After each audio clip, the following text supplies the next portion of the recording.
A big Consumer Reports study found a high rate of contamination in pork chops and ground pork from a kind of bacteria that can send you to the emergency room.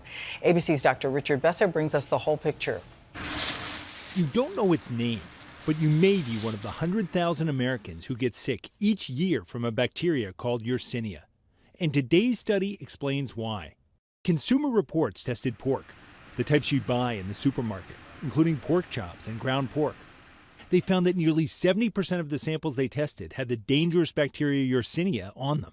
Ground pork turned out to be even more risky than pork chops. This should be a wake-up call to the American public. What are we doing in terms of monitoring the safety of pork, and what can we do in the future? This bacteria can hit hard. In a matter of days, you'll experience fever, cramps, bloody diarrhea that may last for weeks, especially common in children. Cooking the pork thoroughly does kill this bacteria. But be careful. It's easy to spread it to the surfaces of your kitchen, the plate, the cutting board, your hands, anything the raw pork touched. Take a look at this kitchen where we handled meat. All the dots? Germs.